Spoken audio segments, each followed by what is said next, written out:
Assalamualaikum warahmatullahi wabarakatuh.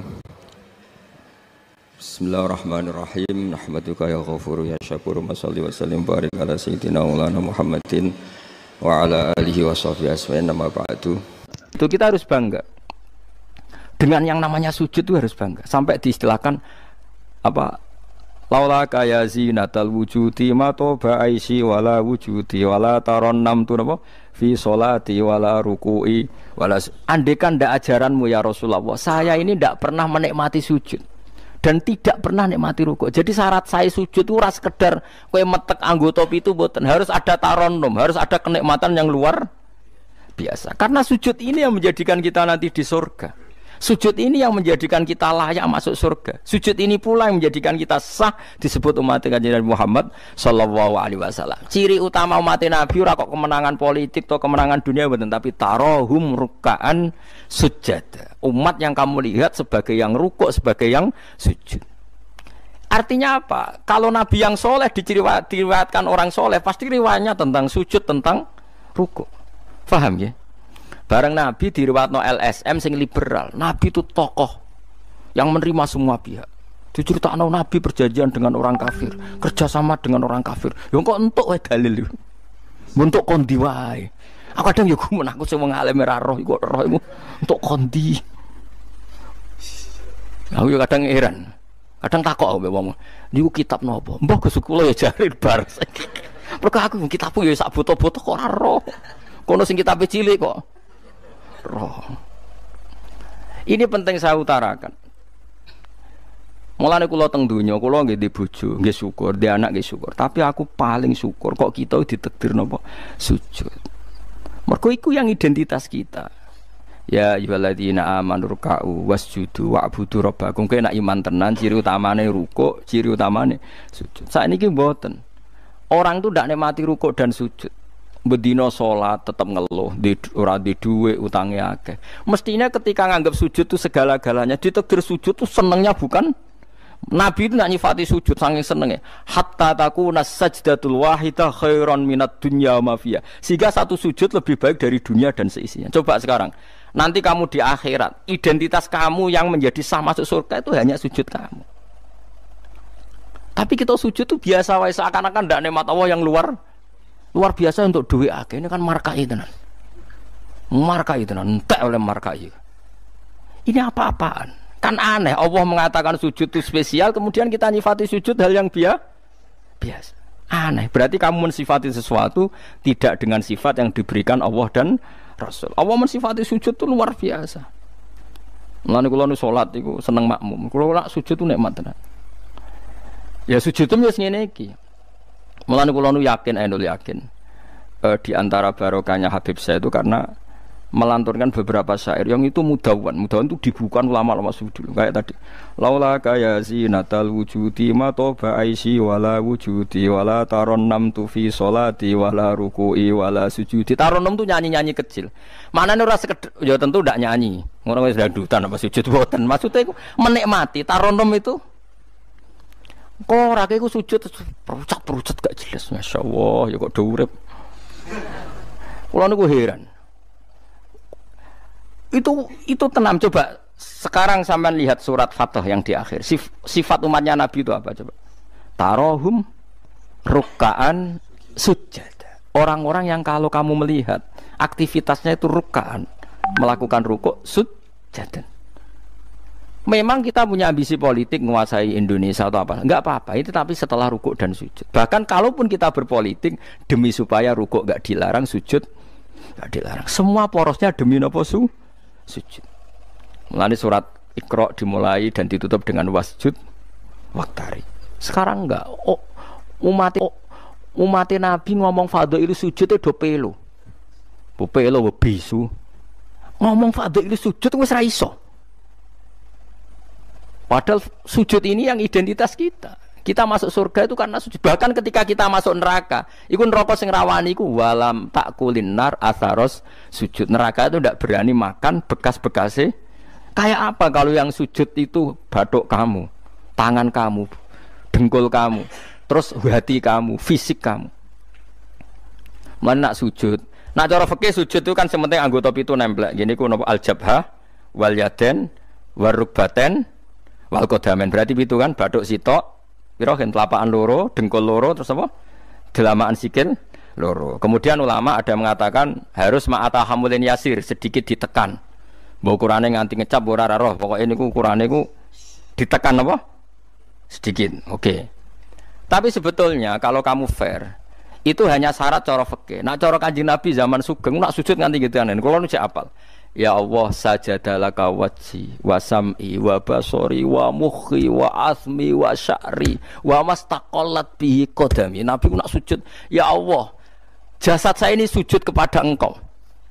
Disebut semua. Sya'ri rambut saya, asbi sumsum saya. Sajadalaka wajhi wa sam'i karwan ya, wa basori wa mukhi sumsum saya, wa asbi sendi-sendi saya, wa sya'ri rambut. Iku nunjukno nek iso ke sujud itu total. Mulane kula suwun iku pentinge wong saleh disejarahno wong napa saleh. Para habaib sing saleh-saleh niku nak nyejarahno nabi iku sejarah bahwa nabi itu laula kaya zinatal wujudi matoba aisi wala wujudi. Mane umpama ora didikane jenengan uripku ora ana gunane. Matoba aisi uripku ora ana gunane, ora ana enake blas. Wala wujudi wujudku ya ana gunane. Kenapa ora ana gunane? Mergo kula ora iso wala taron namtu fi sholati wala ruku'i wala sujudi. Tapi kowe ora perlu alim paham koyo ngene ora perlu. Wis aku joget tok las ra apa-apa. Sing penting aja ora paham malah ngaram-ngaramno bid'ah. Betano. Bocah kok kecangkemane ngono. Tapi kula pastikan, tapi nanti kalau orang soleh gak diriwayatkan orang soleh, sing dilihat ya sisi-sisi yang tidak khasnya kesalian itu. Taruh saja misalnya gini, Mbak Hamid Pasuruan soleh, Mbak Mun soleh, Mbak Dola Barwani soleh, di sejarah rapati soleh, tamune akeh, diterima semua pihak. Mulane uripe kepenak, mesti ngono oleh nyejarahno. Tapi nak sing nyejarah nang soleh, keselah tetep mulang. Wah, alim iso maca kitab takrib, istiqomah maca ihya. Lah kula nak kenal Mbah Hamid ning misanane mbah kula. Santri-santrine sing saleh nyetan. Mbah Hamid wis ora tau karek iku salat tahajud, nak duha ning kene, senengane maca burdah. Bapak kenangane senengane dijak ning kamar, dijak ngaji tafsir. Ya mesti seputar kesalehan. Diceritakno wong rapati saleh kebesaran, pamune wae. Wong ngger wong rono pejabat yo. Sopo wae. Pokoke top. Top ku manane tamune. Akeh bar. Lah ngono ae presiden, menteri, gubernur tamune akeh. Artis yo tamune. Oke. Makanya aku kepengin nggih, sejarahnya orang soleh itu orang soleh harus ikut ngomong biar tahu sejarah khasnya antar orang apa? Termasuk tadi nyifati Nabi itu laula kan apa? Ya zinatal wujudi ma toba aisi wala wujudi wala taron namtu fi sholati wala ruku'i. Anakku lo Hasan tasbihah terus anakku lo sing cilik jenenge Milan. Niku kula kan ngapal lo sak nadzuman Imam Syafi'i. Padahal iki alit, ya alhamdulillah do apal. Imam Syafi'i iku rumangsa Imam Syafi'i mu ahli fikih kok sampeyan niku mboten, dekne yo ahli tasawuf ahli hakikat. Niku nadzuman sing kula kan ngapal niku Imam Syafi'i niku laqad mananta ala qalbi bi ma'rifatin bi annaka wahudul ala'i wal qudusi wa ma taqallabtu min naumi wa fi sinati illa wa dzikruka bainan nafsi wan nafasi. Ya Allah, sungguh nikmat Engkau itu besar karena Engkau memberikan aku satu kenikmatan. Di mana kenikmatan itu saya tahu bahwa Engkau adalah Dzul Ala'i wal Qudusi, zat pemberi nikmat dan yang suci. Wa ma taqallabtu min naumi wa fi sinati, kula niku turu ora tau molak-malik awakku. Ora tau molet orang Jawa. Illa wa dzikruka bainan nafsi wan nafasi, kecuali saya ingat Engkau di antara nafas-nafasku ini. Itu orang soleh meriwayatkan kesalian. Jadi wa ma taqallabtu min naumi wa fi sinati illa wa dzikruka bainan nafsi wan nafasi. Jadi tapi enggak, sekarang agama itu diceritakan orang-orang yang gila politik, gila kekuasaan. Kita harus kuat. Ya bagus, kita juga enggak ingin ngalami kayak Rohingya, paham ya? Makanya yang soleh-soleh pun jangan anti politik, goblok ya anti politik. Gobloknya tadi, kowe misalnya ramelok politik sing kuasa orang-orang non muslim tong fasik terus salat dilarang, pengajian dilarang, kacau. Lho tenan kula ketua partai-partai politik cara kan nyucup kula bukan piye-piye ana gunane. Tapi nek kon iman ra gelem bodonine bolak-balik. Tapi kita harus hormat piye-piye menjadikan Islam itu di Indonesia enggak dilarang-larang, enggak dikuyo-kuyo karena penguasanya adalah orang napa? Islam. Tapi bojo mbok imani teman-teman bodonine yo bolak-balik bos watake ora roh wis pokoke bangsa ngono. Makanya ini penting sekali. Makanya saya kemarin itu senang banget sampai surat Sajdah. Ngaji kita adalah ditakdir sampai surat apa? Sajdah. Di mana surat ini mengatakan innama yu'minu bi ayatina alladziina idza dzukiru biha kharru sujada. Orang-orang mukmin sejati adalah orang ketika dibacakan ayat Allah itu langsung napa? Sujud. Tentu sujud ini bisa sujud fisik kayak kita pas sholat, termasuk bisa sujud pikiran, sujud hati, sujud macam-macam. Mulane Kanjeng Nabi kadang-kadang nak sujud tuh ora kok muni subhana rabbiyal a'la ta napa sajadalaka wajhi wa sam'i wa basari wa mukhi wa asbi wa sya'ri wa mastaqallat bihi qadam. Jadi rambut wis disebut karena rambut kita ini juga hidup. Wong iso modot, paham kan? Iso kriting barang. Kowe iku bali lho nak sujud mergo. Nabi ku pirsa sujude napa? Rambuté. Paham ya? Tapi kita sujud ya Allah, meneh traweh sing ana sing 8 menit ngono. Aku gak tok. Iku hakikat ngawur. Mbok gedhingi ku kiai, mbok dukung apa-apaan. Tapi wong sing makome ngono iku nek iso iku dadi imam. Kok nate wonten cerita teng daerah kula wong saleh alim dadi imam. Imami Jumatan. Bareng sujud lali. Lho wali wong ngenteni itu lho diarani mati ra mati. Akhire muridé ndudul kok. Mbah sampun. Batal sak Jumatan. Semenjak itu dia mengundurkan diri dari imam nopo. Tapi kowe kan gak ngarah sujud nganti ngono. Mulane wong nak salat iku aja nganggo makome sinten? Wong khawas. Lan sak kula tiang-tiang nak saleh iku ngimami yo nganggo makom sing adna. Dindekno makome. Lah engko nak pas bengi-bengi tahajud nganggo makom kelas A. Sekali salat iku wis lali. Masyhur. Sampe tak critani salate Kanjeng Nabi nak sholat tu Aisyah turun ning ngarepe. Ya matang-matang ngono ning ngarepe. Ayo Aisyah. Mulai bolak-balik matur, Nabi ku ora digon sholat kowe iku ora. Nek kowe kan digon sholat tapi ora tau sholat. Nabi ki sing digo sholat ya nggon turu niku nggon sare ku digo sholat. Aisyah ya sare teng mriku. Masyhur riwayat hadis yo kae. Jare Aisyah. Oh Nabi nak ngadeg suwe tak sembujuk sikilku tak jelonjorno. Mergo Nabi nak sujud apa nak ngadeg iku. Minimal 200 ayat. Kulhu mau pirang ayat? 200 saya. Ngono cek nangis. Fama marra min ayati adzabin illa sta'adza minhu wala marra bi ayati maghfiratin illa istaghfar wa ma marra bi ayati tasbihin illa sabbaha wala bi ayati tahmidin illa hamada wala bi ayati takbirin illa kabbara.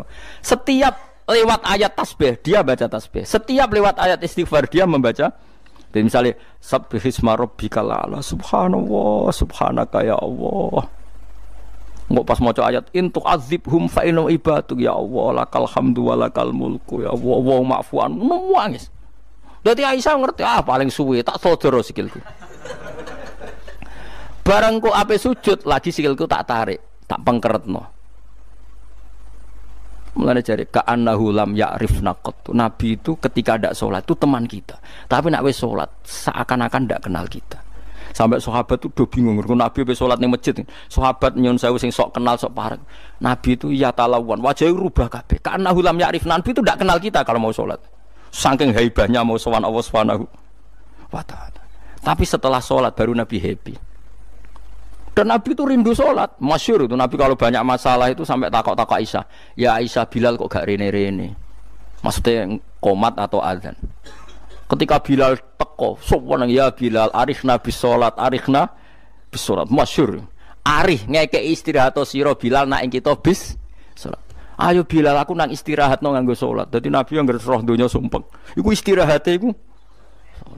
Mulan sebut wa qurratu aini bis sholat. Tenangi hatiku. Lah kok terus di umat ayame di dhuwit iki umat apa? Ya umat sing kumat, ya siku jawabane. Umat sing kumat.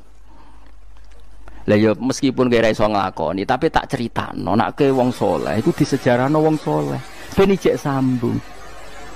Dan saiki Rasulullah itu sayyidus sholihin. Sayyidus sholihin sing diceritakno Quran sifate umat iku tarahum ruk'an sujud. Saiki umat sifate tarahum yatlubunal mal wa yatlubuna kadza wa kadza yatlubunal jah wa riyasah. Jadi sok ben cara umpama Quran kok iso dikarang sifatem ora tarahum ruk'an sujada sifat umatnya ngalor ngidul golek duit. Kowe seneng disifati ngono? Gak seneng kok. Dan kalau suwun ngaji surat Sajdah niki Kula umpama pantes nuntut Pak Rumanto tak nyembelih sapi. Mergo syukuran surat napa sujud. Tapi kok kowe syukur perkara mangan sapi ku ya elek. Mulane ra usah. Wong ngaji kok syukur perkara nyembelih apa? Sapi. Mulane ra usah. Kula nu khatam Kyai Kampe disyukuri. Nganti saiki ora disyukuri. Tangan-tangan yo bener ra disyukuri. Ben syukure mergo khatam hitam ora perkara nyembelih sapi. Tapi insyaallah kuat asline kuat. Bangune ra kuat sak menaki urunan 5.000 cukup. Golekno sapi kuru ampun. So sapi sing wis kesemper. Tapi kula suwun ya mulane kula suwun aja geman mengabaikan sejarah versi wong soleh. Termasuk versi ya tiang-tiang soleh. Cek saking kalangan habaib, cek sing kalangan ulama. Pokoknya tiang-tiang napa soleh itu khas. Cara seneng Nabi itu khas. Kowe iso nyifati Nabi kayak tadi. Laula kaya zinatal wujudi ma to ba'isi wala wujudi wala taron namtu fi sholati. Jajal Kanjeng Nabi versi wong-wong politikus malah diseru Nabi itu pemersatu pan Arabik. Dulu Arab itu gini-gini. Setelah ada Nabi, iku yo iya ya sifatnya Nabi. Tapi gue apa mbok omah ngomongno kowe sujud ora iso kok ngomong ndok dinti. Pertama Iqra turun ya wasjud. Iku variasi-variasi setelah ada kekuatan politik, ono variasi-variasi sifat-sifat Nabi yang datang kemudian. Tapi sifat permanennya ya wasjud waqtar. Paham maksudnya? Paham tenan to ora? Paham ya alhamdulillah. Soalnya nak sing ora paham ya mbok paham. Ben nyenengno guru. Nyenengno guru kuwi ibadah. Pokoke eling-eling surat Fatah ya sing akhir napa? Tarahum rukaan sujud. Walahum lan ora ana te wong akeh yung dzuruna dikai tempo sapa wong akeh. Yumhaluna tegese dikai tempo sapa wong akeh li taubatin krana tobat au ma'diratin utawa ngekeki alasan.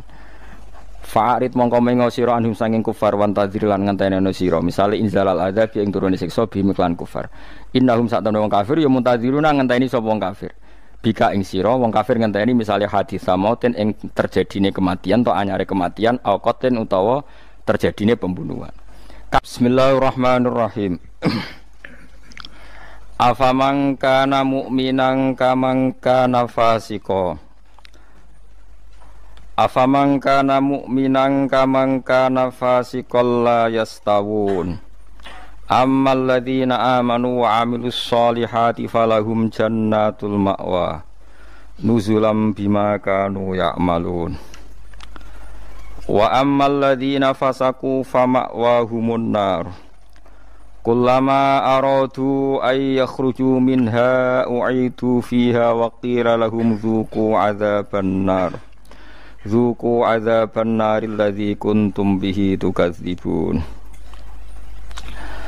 Afaman kana, afaman ana ta utahi wong. Wong sapa wae, kana kang ana sapa man. Ana iku mukminan, iku wong sing mukmin, sing percaya kebenerane Allah lan Rasul.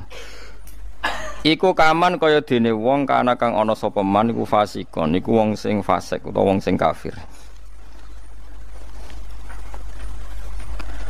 Wa baleni malih. Afaman ana ta te wong kana kang ana sapa man iku mukminan mukmin. Manane mukmin ku benerno apa sing digawa Allah lan Rasul.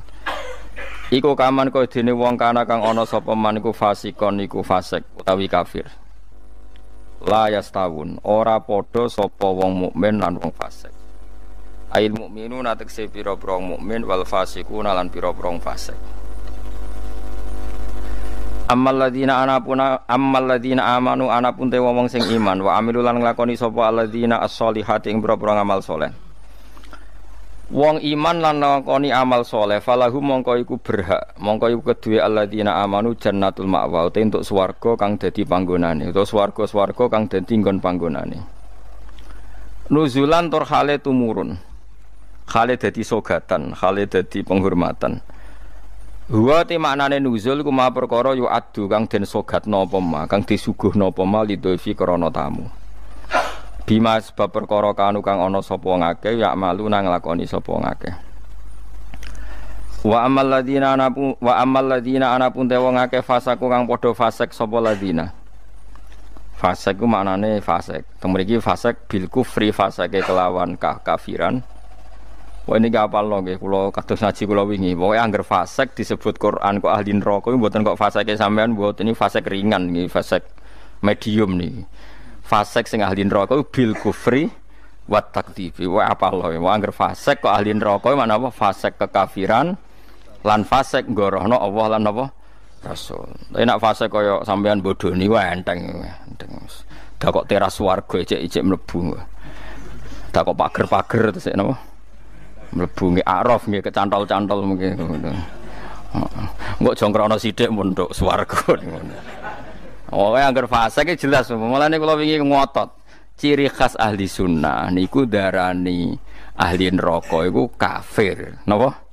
Mulane mriki fasaku napa bil kufri wa takdzibi. Fasake kelan nglakoni kekafiran lan gorono Allah.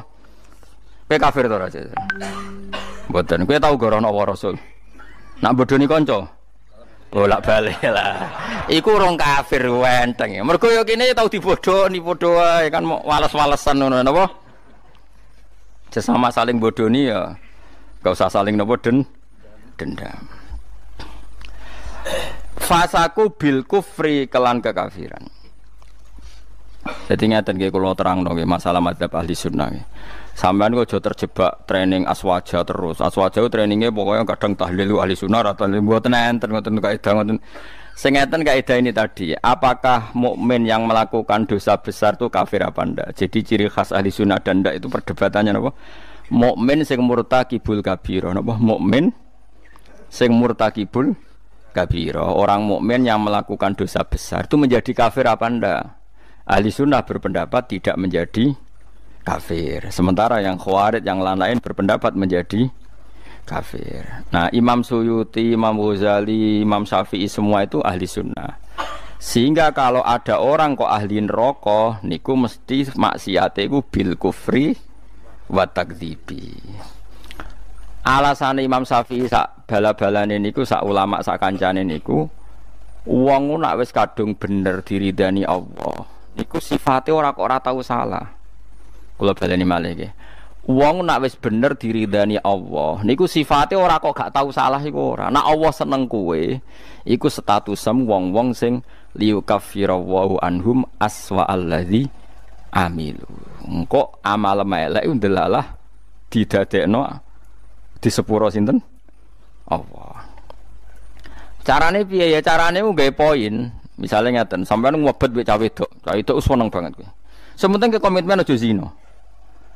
Tapi sampean aja takok kula, berarti SMS-an angsal Gus. Jawel angsal yo aja takok ngono. Tapi nak kowe kasil jawel tok ra zina ku insyaallah barokah ngedohi dosa gedhe sing cilik di sepuro. Tapi aja muni halal. Yo aja muni halal, yo aja lakoni nek iso. Cuma iki cerita.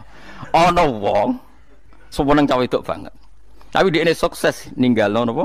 Zina. Tapi ora sukses ninggalo jawil atau SMS-an misale. Tapi kok aja muni halal lho ya. Wong kula ora muni halal kok mbok riwayatno halal. Niki rak ngaji ilmu. Mergo di antara jatah di sepuro iku apa alladzina napa mboten niku intajtanibu kaba'ira matun hauna anhu iku nukafir angkum sayiatikum. Nak kowe sukses ngilangi sing gedhe insyaallah muga-muga sing cilik iku di sepuro. Misale kula gubething ruhin, maksimale kan mateni. Mata ini kan dosa gede tak hindari, mau ngenyek tok bocah kriting ndek.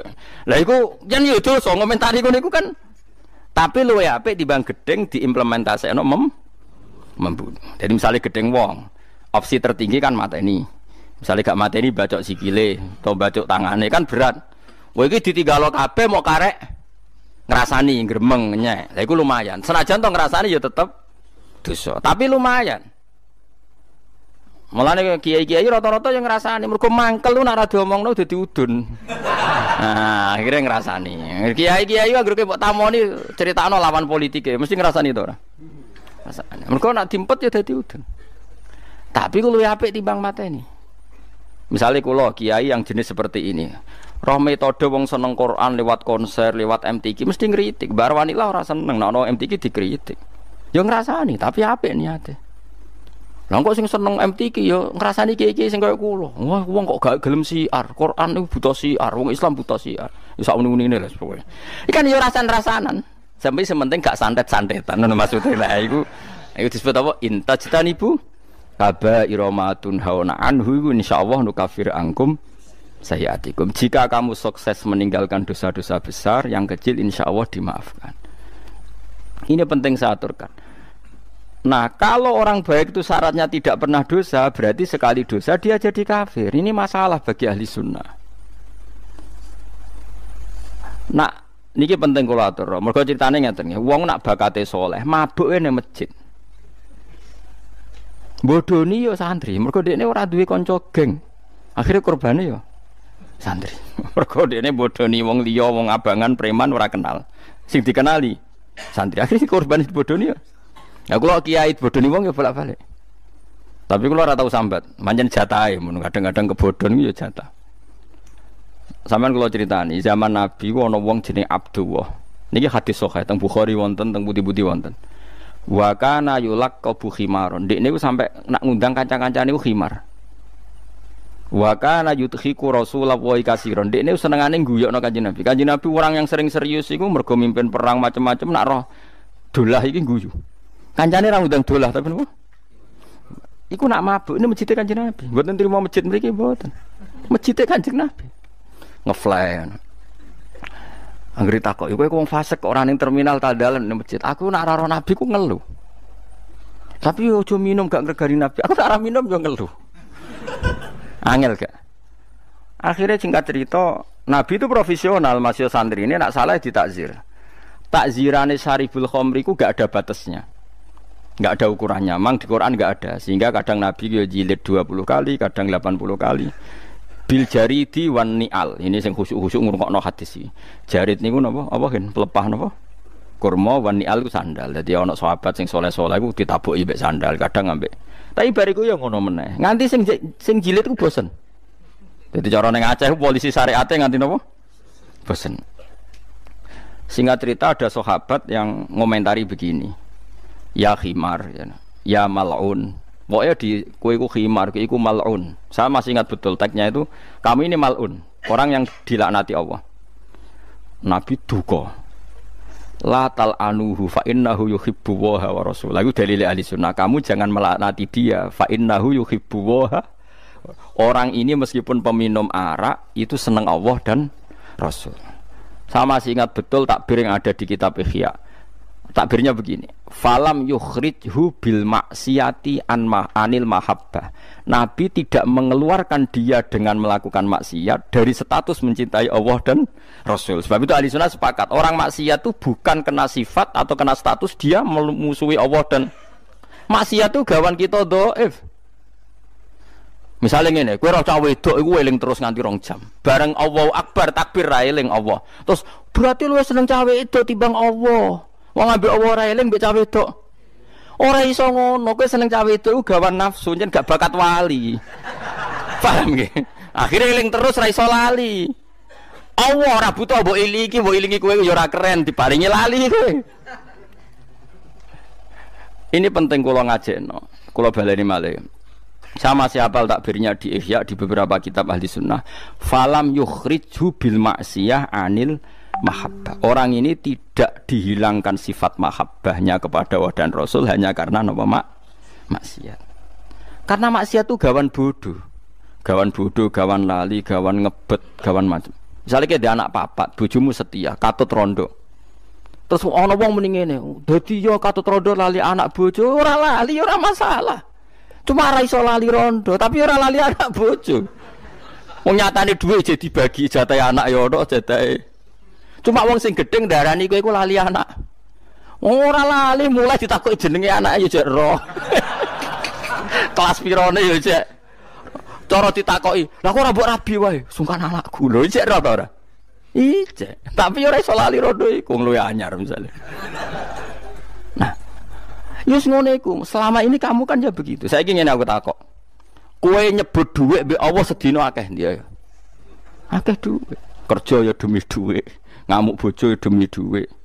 Bariku mbok tabung ning bank ana, ning plisiran lemari ana, ning kethu ana. Terhormate dhuwit di mana-mana ada yo eling, ning kethu yo eling, ning lemari yo eling. Bareng dhuwur pas mergo lali aku, jebule wis mentek wektune dhuwur. Terus kowe tak wah berarti menuhankan uang. Enggak ada seperti itu. Apa iku wis persona kita iku dhaif, napa kita niku dhaif. Sehingga ahli sunnah mengatakan semua kesalahan itu ya kesalahan saja, tapi tidak menjadi kafir, tidak menjadi, bukan berarti kita ada cinta Allah dan Rasul. Jadi wong mabuk, kunane kuno wong lani kiai ora oleh gedeng preman teman-teman. Kadang yo ono wong preman, tapi ra iso mungkiri seneng kiai. Lan cara kula ora masalah ono wong ra salat nekani konser selawatan, cara kula ora masalah. Ndekne nyatane seneng pas selawatan seneng. Nak menawa awal untuk hidayat. Nak ki fikih komentar, apa gunane nekani selawatan tapi ra salat. Lah nek dene ra tau nekani selawatan, ra salat terus jalur hidayate kon diye nak menawa ana siji loro selawat sing ditampa dadekno sebab napa? Hidayat. Seneng kok komentar. Ora melok dadi pangeran kok geger. Jadi kalau baleni malih, mulane teng mriki angger kitab ahli sunnah wal jamaah sing asli, ku angger ana ayate pangeran dawuh fasaku mesti bil kufri wa takdzibi. Dadi dosa fasik sing sebab kekafiran lan sebab gorono Allah lan iku lagi ahli neraka. Harun Ar-Rasyid itu dinasti Bani Abbasiyah. Itu pinter sekali. Ada seorang ustadz yang agak ekstrim. Itu datang ke Harun Ar-Rasyid. Ya Amirul Mukminin, inni nasihun laka famusaddidun alaika. Fala tajidanna alayya fi nafsika syai'an. Saya mau nasihati kamu tapi saya mohon jangan masukkan hati. Karena nasihat ini penting. Tapi saya akan keras, vulgar, akan keras, kritik saya akan keras karena Anda sebagai Amirul Mukminin tidak pedes. Apa kata Amirul Mukminin Harun Ar-Rasyid? Uskut ya Ustaz. Nah, sebagai riwayat uskut ya jahil. Kamu itu Ustaz bodoh, tidak usah banyak omong. Terus ditanya, kenapa saya bodoh? Terus dibacakan ayat faqula lahu qawlan layyinan la'allahu yatadzakkaru aw yakhsha. Inna Allaha ta'ala qad arsala man huwa khairun minka ila man huwa syarrun minni. Wa ma'a dzalika qala ta'ala faqula lahu qawlan layyinan. Allah pernah menugaskan seorang yang lebih baik ketimbang kamu, yaitu Musa dan Harun. Musa dan Harun adalah seorang nabi.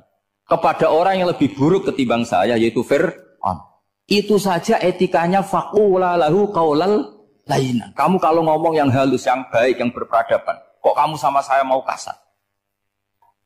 Akhirnya ustadznya ternyata pinter kamu, ya pinter aku. Jadi semudah itu. Allah itu menugaskan orang yang lebih baik ketimbang kamu, yaitu Nabi Musa. Kepada orang yang lebih buruk ketimbang saya, yaitu Fir'aun. Itu saja ada etikanya. Kok kamu sama saya mau tambah etika? Mau main kasar hanya karena kamu merasa nasihat Anda benar. Jadi gampang sekali memahami Quran. Tapi lagi-lagi memang bagi ahlinya. Tapi ini saya bantu supaya sampean jadi ahli apa? Quran. Ada sekian problem dalam memahami Quran, terutama kalau lewat terjemah. Problem itu bisa gawat betul, memang bukan gawat-gawatan tapi gawat betul. Misalnya ada ayat begini dan terjemahnya pasti begini. Fa'ainama tuwallu fasamma wajhullah. Kamu menghadap mana saja, di arah manapun, di sana ada ridhonya. Itu kalau hanya pakai terjemah, tentu menjadikan kita sholat bisa menghadap ke timur, ke barat, ke utara dan ke apa? Selatan. Saya cerita sedikit tentang asbabun nuzul. Memang tema sekarang tentang asbabun nuzul. Dulu Rasulullah SAW ketika di Mekah itu sholat menghadap Ka'bah. Tapi setelah pindah di Madinah, di mana Madinah itu ada komunitas Yahudi dan Nasrani, Rasulullah itu menghadap ke Baitul Maqdis. Kira-kira 16 bulan, 16 sampai 17 bulan. Semua riwayat itu kisarannya hanya 16 sampai berapa? 17 bulan. Sehingga orang Yahudi itu bilang begini, Muhammad ini baiklah, meskipun dia membawa agama baru, tapi kiblatnya masih ikut kita, masih baik kan. Setelah 16 bulan, Nabi diperintahkan Allah untuk menghadap ke Ka'bah. Fawal liwajhaka syatral masjidil haram. Maka orang Yahudi itu berontak. Berontaknya adalah kiblat mereka ditinggalkan. Cara berpikir orang Yahudi itu kiblat mereka ditinggal. Sehingga mereka bilang mawallahum an qiblatihim allati kanu 'alaiha. Apa yang menjadikan umat Islam berpaling dari kiblat Baitul Maqdis. Kemudian mereka provokatif betul. Ini perlu diperjelas. Provokatif. Bilang begini, "Inna Muhammadan tahayyara fi din." Muhammad ini bingung dalam beragama. Sehingga habis ngomong A ngomong B, habis kiblat Ka'bah, kiblat Baitul Maqdis. Sehingga dalam banyak tarikh disebutkan peristiwa kiblat itu terbanyak melahirkan orang murtad, orang yang keluar dari Islam gara-gara provokasi orang Yahudi. Muhammad tahayyara fi dini. Muhammad itu bingung dalam menentukan pilihan apa? Beragama. Kemudian walhasil singkat cerita akhirnya Nabi itu madhep Ka'bah. Apa yang terjadi mukjizat itu adalah bahwa agama ini agama yang mewakili semua agama sebelumnya yang masih orisinil. Yaitu Nabi akhirnya berargumentasi Ka'bah adalah kiblat yang asli, yang lebih tua. Terus mereka tanya, buktinya apa? Dijawab oleh Quran, fihi ayatum bayyinatum maqamu apa? Ibrahim. Ka'bah bukti tertua adalah di situ ada makam Ibrahim. Makam itu jejak kaki. Ya kalau bahasa Indonesia makam itu kuburan. Kalau dalam bahasa Arab makam itu jejak apa? Jejak kaki. Sehingga diketahui oleh sejarah dibuktikan di situ ada jejak kaki siapa? Nabi Ibrahim. Sementara nisbatnya Baitul Maqdis itu adalah kepada Nabi Musa dan Nabi Harun. Yang ini adalah turunan dari Nabi siapa? Ibrahim. Hikmahnya apa? Begini, sebagai bukti bahwa Baitul Maqdis pernah menjadi poros Islam atau poros Tauhid, maka Nabi Muhammad pernah disuruh menghadap ke Baitul Maqdis. Buat inget-ingetan kalau ini pernah menjadi poros apa? Tahu? Tapi tetap tua-tuaan masih tua apa? Nah, kenapa tua Ka'bah tadi? Karena Ibrahim adalah Abul Anbiya, bapak dari para.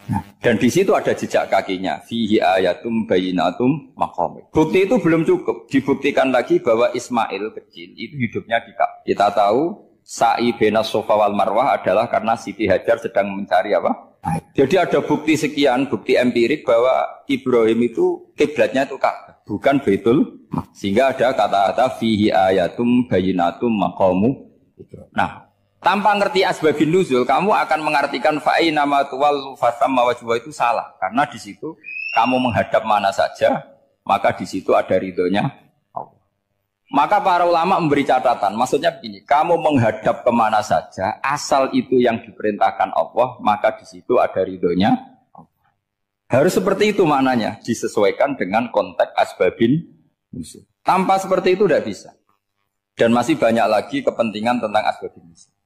Jadi problem sekarang adalah banyak mufassir yang hanya mengartikan dari terjemah. Itu bahaya sekali. Jika ada orang yang menikah secara mut'ah, itu kan mirip kayak transaksi zina. Mereka berdalil famastamta'tum bihi minhunna fa'atuhunna ujurahun. Perempuan yang sudah kamu nikmati, yang penting kamu bayar. Terjemahnya seperti itu. Karena ujur itu jamaknya ujroh. Itu fatal sekali. Padahal ayat itu begini, settingannya begini. Setting siakul kalamnya atau asbabun nuzulnya begini. Ini sekaligus, memang saya sengaja ngaji dengan tema yang berat. Bentuk penghormatan pada yang ngaji. Kalau temanya ringan kan kayak TPQ. Begini asbabun nuzulnya begini. Wal muhsanatu minan nisa yang awal juz 5 itu. Ya kita santai aja. Yang awal juz 5 itu sebetulnya maktuf, diatafkan pada ayat hurrimat alikum ummahatukum wa banatukum wa akhwatukum wa ammatukum wa kholatukum wa banatul akhi wa banatul ukhti. Jadi perempuan yang haram dinikah itu ada 7. Yang faktor nasab, yaitu siapa? Ibu, putri, saudara putri, bulik dari bapak, ammah itu bulik dari bapak, kholah itu bulik dari ibu, keponakan dari saudara lelaki, keponakan dari saudara perempuan. Ini disebut haram karena nasab gen. Kalau orang Jawa bilang hanya 4 karena ngitungnya bulik baik dari bapak maupun ibu. Kalau orang Jawa bilang kan bulik terus keponakan dihitung 1. Padahal ada keponakan dari saudara lelaki, ada keponakan dari saudara apa? Perempuan. Wa banatul akhi wa banatul ukhti. Terus kedua haram karena rodok. Kita tahu dalam hukum Islam rodok adalah sama dengan nasab. Jadi ibu yang pernah menyusui kamu berarti jadi ibu kamu. Dan saudara sepenyusuan berarti menjadi saudara kamu. Ini disebut wa ummahatukumul lati arda'nakum wa akhwatukum minar rodok. Terus ketiga haram karena musoharoh, karena besanan.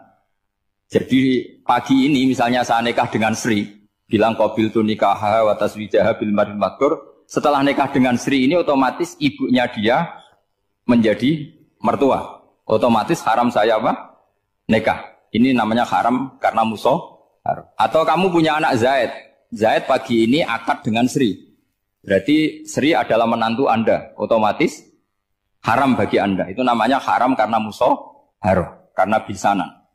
Itu yang disebut waroba apa haram-haram itu kan saat terus itu wa ummahatu nisaikum. Apa ibu dari istri-istri kamu. Memang ini agak jelimet. Tapi memang syaratnya mufassir harus biasa jelimet. Jangan hanya nyari partai ayat-ayat untuk kepentingan partai. Wah itu ngeri. Kacau Quran dipakai kampanye. Terus itu berarti sudah 3 kan? Haram karena nasab, karena rodok, haram karena musohar. Terus yang keempat ini haram yang bukan karena sebab pada seorang perempuan, tapi karena istri orang. Disebut wal muhsanatu minan nisa. Haram menikahi perempuan yang masih milik orang lain. Nah, orang lain yang menikahi ini, istilahnya Allah adalah lelaki yang menikahi perempuan ini adalah lelaki sing muhsinina ghairu musafihin, secara nikah yang sah.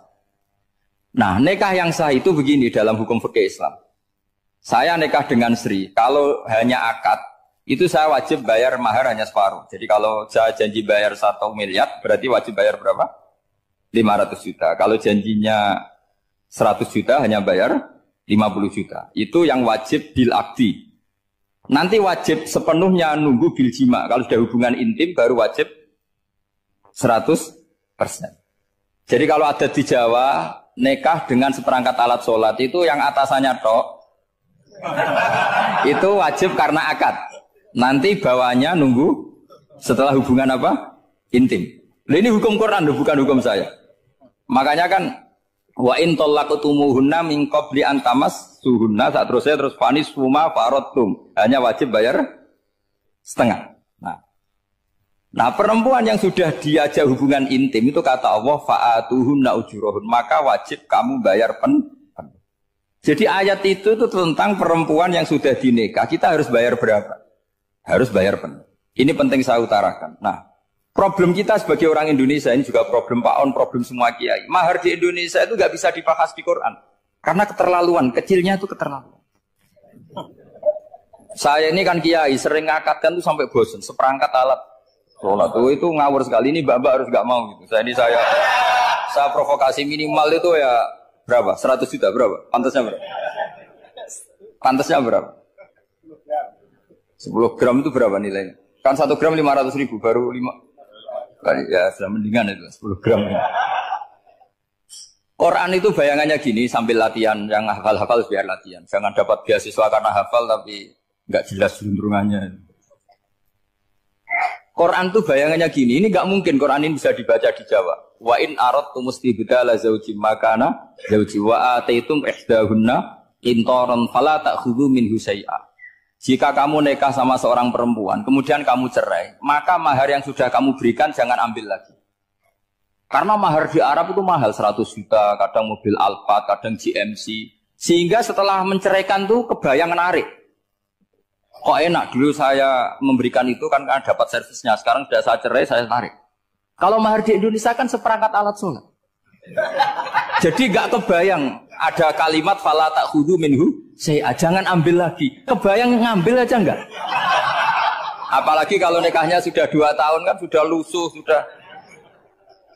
Tapi kalau di Arab itu kebayang karena mahal. Makanya orang Arab suka nikah orang Indonesia karena murah. Jadi bahasa kintoron itu harta yang enggak ternilai. Wa ataitum ihdahunna kintoron. Kok yang enggak ternilai? Mahal betul. Itu pernah saya hitung, ada yang mahar itu 400 juta, ya sekira segitu. Nah makanya setelah dicerai, Allah memperingatkan setelah kamu kasihkan, ya jangan minta lagi. Kenapa kepikiran minta? Karena jumlahnya besar. Kalau di Indonesia kepikiran nggak minta, ya? Nggak kepikiran, saking kecilnya. Seperangkat alat sholat, kadang 1 juta. 1 juta itu setelah hubungan intim, sebelumnya yang wajib hanya 500. Itu kan nggak kebayang. Makanya susah ngartikan Quran di Indonesia, kadang susah, karena kadang terlalu. Itu pernah Sayyidina Umar radhiyallahu anhu pernah bilang begini, wahai para perempuan, mahar itu jangan mahal-mahal, kasihan para lelaki. Itu ada perempuan alimah, ya orangnya alim betul. Itu usul langsung gini, ya Amirul Mukminin, laisa dzalika laka ya Amirul Mukminin. Waqad qala ta'ala wa atiitum ihdahunna qintaran. Kamu hanya seorang Amirul Mukminin, tidak berhak bikin aturan pembatasan mahar. Allah saja tidak batasi, kenapa kamu batasi? Sehingga dulu yang namanya nikahnya Sulaiman Agung atau Jamaluddin siapa Ratu Agung, kalau hadiah ya sampai tas mahal itu. Ini kan dari bahasa Arab mumtaz mahal. Mumtaz itu istimewa, mahal itu tempat. Dia punya istri yang sangat dicintai, dikasih hadiah mumtaz mahal. Terus ilat Jawa jadi apa? Tas mahal. Itu sama Mujid Ulil Albab kalah. Itu kalau cerai kan kepikiran minta lagi. Dikasihkan yang baru. Tapi kalau di Indonesia tidak mungkin karena apa tadi? Seperangkat alat sholat. Udah gitu nyari yang murah lagi. Yang bagus kitanya, bungkusnya yang bagus. Maka nggak mungkin kita maknani Quran tanpa mengenal yang bernama asbabin nuzul. Karena makna ayat itu bisa kacau kalau kita tidak tahu asbabin nuzul. Yaitu kayak tadi makna fa'ina ma tuwallu fasamma wajhuhu. Itu maknanya kan kamu menghadap mana saja, boleh saja di sana ada ridhonya Allah. Berarti kan bisa ke timur, ke selatan, ke utara, ke barat. Itu bahaya betul. Sehingga kata ulama harus mengkaji asbabin nuzul. Supaya porsi ayat ini sampai semana jauhnya itu kita tahu. Tanpa tahu itu tidak bisa. Begitu juga menyangkut kiblat. Sekarang saya tanya, kemarin kan ramai dulu juga menang. Kiblat semuanya diukur dengan GPS, terus beberapa masjid dikomentari salah. Karena diukur pakai apa? GPS. Kalau dalam bahasa falak disebut yaumarosdil kiblat. Memang bisa diilmoni. Tapi pertanyaannya begini, dari awal Allah ngendikan fawal liwajaka syatral masjidil haram. Kamu yang penting sholat itu menghadap masjid. Masjid itu ya bangunan. Sehingga kata Ibnu Abbas yang diriwayatkan banyak ulama mengatakan Al-Ka'bah kiblatun li ahlil masjid wal masjid kiblatun li ahlil haram wal haram kiblatun li ahlil masyriq wal maghrib. Jadi kalau orang di dalam masjid kiblatnya harus Ka'bah. Di luar masjid kiblatnya asal bangunan Masjid Haram. Tapi di luar sini kayak di Indonesia boleh semua tanah. Kenapa begitu? Kata Ibnu Abbas karena Quran turun bilisanin arabiyyin mubin. Jadi kalau orang Jogja kalau mau ke Jakarta arahnya kemana? Barat. Itu sebetulnya ketika Anda ke barat itu persis Jakarta apa bisa saja pasnya itu Pangandaran. Tapi orang itu akan bilang kalau ke barat ya ke Jakarta. Meskipun presisi Anda tepatnya di Pangandaran. Nah kiblat seperti itu asal orang menghadap ke barat itu orang sudah bilang ke nggak usah sedetail misalnya harus pas Ka'bah. Saya pernah debat sama tim ahli Kemenang. Nggak bisa Gus, sekarang ada GPS harus tepat Ka'bah. Terus saya bilang gini, kalau teori Anda benar, berarti semua masjid luasnya maksimal 16 meter. Ka'bah itu luasnya hanya 16 meter. Berarti masjid Ulil Albab yang pojok sana sama pojok sana, kira-kira itu ya sudah tidak kena Ka'bah. Kalau harus tepat, Ka'bah itu kan diameternya hanya 16. 16 sampai 18 kalau nggak salah. Berarti semua masjid kalau ingin tepat Ka'bah harus pas 16. Kalau terlalu luas pilihannya harus cekung. Kan jadi aneh. Makanya saya itu sering Pak, dulu saya ini biasa debat fikih. Kalau di tradisi pesantren namanya Basul Masail. Saya punya teman yang paling kurang ajar, yang paling saya kenang dalam panjang sejarah. Dulu itu kalau debat fikih itu ya seru. Kalau aturan fikih kan gini, soft paling baik itu kan soft pertama. Baru kedua, baru ketiga. Yang paling keren kan soft awal, soft. Terus teman saya bilang gini Pak, ya kalau gitu gini aja Gus, desain masjid itu memanjang utara selatan. Biar semuanya soft awal. Gara-gara didesain begini kan ada soft 2, soft 3. Apa susahnya? Kita bikin mulai awal supaya masjid itu memanjang utara apa? Selatan. Supaya semuanya soft awal. Ya kalau ada hukum ya diimplementasikan dalam desain bangunan katanya. Jadi. Itu kan kacau. Terus akhirnya saya jawab, lalu setelah begitu yang paling afdol siapa? Yang dekat imam. Ya sudah, bikin cekung saja kalau gitu. Artinya gini ya, beragama itu yang sehat. Jadi beragama itu berdasar riwayat. Berdasar riwayat, pernah ada ulama yang hitung. Madinah menghadap Ka'bah itu ya tidak pas. Pernah dihitung pakai GPS. Kiblat Madinah ke Ka'bah itu ya tidak pas. Tidak seperti yang pernah dianjurkan Kemenak. Karena apa? Agama ini ngikuti bilisanin arabiyyin mungkin. Seperti jenengan gini. Semua ini istilahnya apa? Menghadap Gus Bah. Padahal ada yang agak sana, agak sana. Semuanya ngaji sama siapa Gus? Ya sudah. Istilahnya bertatap muka. Memangnya kita benturan. Ini bahasa. Jadi seperti ini semua namanya apa? Beradab. Padahal ada yang agak samping, agak samping. Ka'bah juga gitu. Sebenarnya tidak se-ekstrim yang dibayangkan orang-orang. Cuma kalau bisa tepat, ya kita harus tepat. Tapi tetap saja tidak perlu 16 apa? Meter. Nah, fa'aina ma tuwallu fasamma wajhuhu itu artinya menghadap. Menghadap itu menghadap arah. Makanya Allah tidak ada fawal liwajhaka nahwal Ka'bah, tapi fawal liwajhaka syatrul Masjidil Haram. Jadi ini penting saya utarakan supaya kita familiar dengan istilah-istilah Quran. Istilah Quran itu gampang sebenarnya. Kalau kita kaji itu gampang. Problem kita tidak pernah mengkaji. Jadi semuanya asing. Kalau kita mengkaji itu gampang sekali. Saya punya sekian cerita betapa pentingnya mengkaji Quran. Harun ar-Rasyid itu dinasti Bani Abbasiyah. Itu pinter sekali. Ada seorang ustadz yang agak ekstrim. Itu datang ke Harun ar-Rasyid. Ya Amirul Mukminin, inni nasihun laka famusaddidun alaika. Fala tajidanna alayya fi nafsika syai'an. Saya mau nasihati kamu tapi saya mohon jangan masukkan hati. Karena nasihat ini penting. Tapi saya akan keras, vulgar, akan keras, kritik saya akan keras karena Anda sebagai Amirul Mukminin tidak pedes. Apa kata Amirul Mukminin Harun ar-Rasyid? Uskut ya Ustaz. Sebagai riwayat uskut ya jahil. Kamu itu Ustaz bodoh, tidak usah banyak omong. Terus ditanya, kenapa saya bodoh? Terus dibacakan ayat faqula lahu qawlan layyinan la'allahu yatadzakkaru aw yakhsha. Inna Allaha ta'ala qad arsala man huwa khairun minka ila man huwa syarrun minni. Wa ma'a dzalika qala ta'ala faqula lahu qawlan layyinan. Allah pernah menugaskan seorang yang lebih baik ketimbang kamu, yaitu Musa dan Harun. Musa dan Harun adalah seorang nabi. Kepada orang yang lebih buruk ketimbang saya, yaitu Fir'aun. Itu saja etikanya faqula lahu qawlan layyinan. Kamu kalau ngomong yang halus, yang baik, yang berperadaban, kok kamu sama saya mau kasar? Akhirnya ustadznya ternyata pinter kamu, yes pinter aku. Jadi semudah itu. Allah itu menugaskan orang yang lebih baik ketimbang kamu, yaitu Nabi Musa. Kepada orang yang lebih buruk ketimbang saya, yaitu Fir'aun. Itu saja ada etikanya. Kok kamu sama saya mau tambah etika? Mau main kasar hanya karena kamu merasa nasihat Anda benar? Jadi gampang sekali memahami Quran. Tapi lagi-lagi memang bagi ahlinya. Tapi ini saya bantu supaya sampean jadi ahli apa? Quran. Meskipun ngajinya sebulan sekali.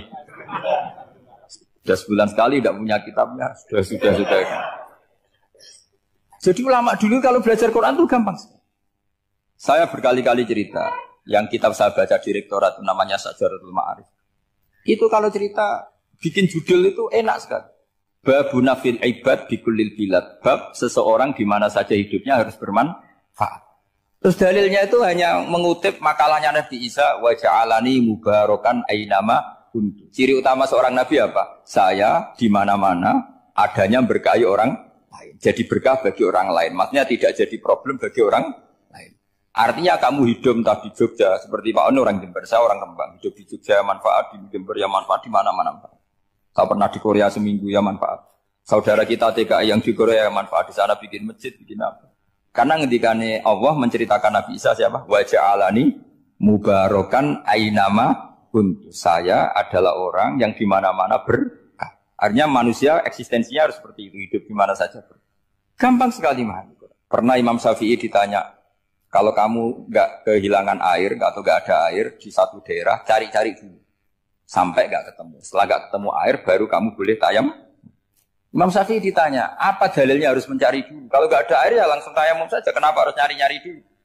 Jawabnya Imam Syafi'i itu gampang sekali. Qala ta'ala falam tajidu ma'an. Kemudian kamu tidak menemukan air. Di mana-mana tidak menemukan setelah mencari. Kalau belum mencari namanya tidak tahu. Kan ayatnya kan falam tajidu ma'an. Kemudian kamu tidak menemukan air. Tidak menemukan tuh nyari dulu apa langsung ambil sikap?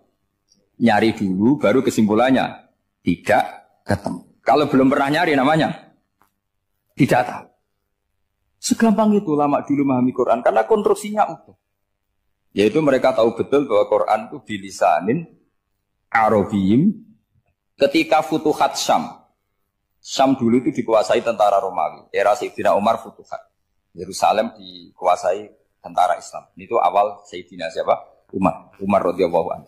Ketika Futuhat mau ada pesta besar-besaran. Tapi Umar menolak. Ketika menolak, kenapa Anda menolak? Beliau hanya membaca ayat Inna Allaha ta'ala ayyara qauman faqala adhabtum thayyibatikum fi hayatikumud dunya. Allah itu mengkritik satu komunitas kaum yang zaman di dunia menghabiskan semua kenikmatan. Maka kita tidak perlu syukuran besar-besaran. Jangan-jangan jatah kita di akhirat kita habiskan di dunia. Itu adhabtum thayyibatikum fi hayatikumud dunya. Semudah itu ulama. Rasulullah pernah dahar, pernah makan. Makan karena 3 hari gak makan, cara di Indonesia gak makan nasi, gak makan daging, sudah lama sekali. 3 hari Nabi hanya makan kurma dan air putih. Pernah Nabi gak makan roti sampai 3 hari. Kalau Indonesia mungkin gak makan nasi. Di hari ketiga, ada sahabat yang berbaik hati, Nabi disembelihkan kambing, dipotongkan kambing, Nabi disuruh dahar. Itu baru dahar setengah piring, Nabi berhenti. Ketika ditanya, setengah piring itu kan sudah kuat untuk sholat, untuk apa sudah kuat. Ditanya, ya Rasulullah kenapa berhenti? Bukankah engkau tidak makan ini 3 hari? Nabi menjawab, walatus alunna yauma idzin anin naim. Semua nikmat yang saya rasakan nanti ada pertanggungjawabannya. Makanya saya tidak ingin banyak-banyak. Wah itu kalau diterapkan di sini enggak populer. Makanya saya tahu gayanya ngaji Quran itu enggak siap dengan konsep-konsep Quran ini. Jadi segampang itu orang dulu. Nah karena apa ya itu tadi? Mereka tahu asbabun nuzul. Quran itu diturunkan dalam konteks apa? Lafat ini arahnya kayak apa? Mutlak muqayyadnya kayak apa? Muhkam mutasabihnya kayak apa? Nasah mansuhnya kayak apa? Nah sedikit saya cerita ini mungkin contoh terakhir supaya agak lama-lama, nanti bingung kalau lama. Yang bingung ya saya. Bingung cara memahamkan. Jadi kalau guru itu kan bingung cara memahamkan. Kalau murid bingung cara memahami. Gak tahu tingkat kebingungannya sama. Kalau guru itu bingung cara memahamkan. Kalau murid bingung cara. Jadi ini pertemuan 2 kelompok bingung. Yang satu bingung cara memahamkan, yang satu bingung cara. Kalau orang ekstremis bingung cara merusak suasana. Itu nggak benar itu. Ada loh. Rasulullah itu nabi. Itu paling pusing yang ngadepi orang-orang yang ekstrim. Karena apa? Cara berpikir itu lompatannya itu nggak tertib. Jadi Nabi itu cara berpikir itu kecerdasan nubuah. Sementara orang ekstrim cara berpikir itu kecerdasan nafsu. Bukan kecerdasan manusia. Kalau manusia masih baik, nafsu. Misalnya begini, kalau dalam tradisi nubuah itu. Saya dengan Pak Anu berteman lama, mulai tahun 2000 berapa. Itu kalau Pak Anu bertamu ke saya, harusnya tidak usah tak kasih makan. Karena sudah dekat. Tapi kalau kenalan baru itu dikasih makan, disangoni. Jadi Nabi itu perilakunya agak unik. Akhirnya ada orang yang cara berpikir itu dangkal. Ya Rasulullah ini tidak fair. Yang iman lama tidak diservis, yang iman baru diservis. Cara berpikir Nabi begini, seorang Ansor itu kan sering memberi Nabi. Perjuangannya Nabi ditopang orang apa? Ansor. Donatur lah, kira-kira orang Ansor itu donatur. Donatur itu keren. Karena donatur itu artinya al-yadul ulya khairum minal yadis. Sehingga ketika Nabi sudah menguasai negara, menguasai Mekah, Madinah, sudah futuhan. Itu orang Ansor tetap tidak diservis. Yang diservis Nabi itu orang-orang baru masuk Islam, disebut wal mu'allafati qulubuhum atau Islam mu'allaf. Ada 1-2 orang yang protes, tentu yang enggak pinter. Tukang protes pasti tidak pinter. Wong iskal-iskalnya sendiri, otaknya enggak sampai-sampainya sendiri, orang lain disuruh jawab. Makanya di sini tidak ada tanya jawab, nanti iskal-iskal kamu sendiri, bingung-bingung kamu sendiri, saya disuruh jawab. Berarti Gus Pak enggak mau ditanya, ya memang enggak mau karena nanti jawab sendiri aja, nanti pinter sendiri, kapan-kapan pinter sendiri. Akhirnya tanya begini, cara tanya gini, ya Rasulullah, ini enggak fair. Orang sudah Islam lama setelah negara terbuka milik Anda, setelah kita menang, setelah kita menguasai negara, enggak kamu servis. Sementara yang baru Islam kamu, Nabi itu bertanya senyum-senyum, rileks saja. Lama-lama tambah ekstrim pertanyaan. Kata Umar, ya Rasulullah saya beri izin untuk membunuh orang ini. Umar itu pikirannya karena mangkel Nabi. Nabi jangan. Kalau kamu bunuh, nanti apa kata orang banyak? Inna Muhammad dan yaktulu ashabah. Dikira Muhammad membunuh sahabatnya sendiri. Nabi masih mendengar. Komplainnya masih dengar. Lama-lama Nabi memberi penjelasan. Kamu ini orang Ansor. Kamu biasa memberi saya, memberi dana perjuangan. Memberi itu hebat. Saya tidak ingin menurunkan grade Anda. Grade sebagai pemberi, berarti kelasnya elit. Sekarang menjadi penerima. Itu tidak bagus. Itu betapa Rasul ini namanya kecerdasan nubuah. Kalau orang biasa memberi, biar memberi saja. Supaya dia tetap heroik, tetap patriotik, tetap keren. Karena mentalnya pemberi. Jangan sampai dari mental memberi, kemudian mentalnya peminta.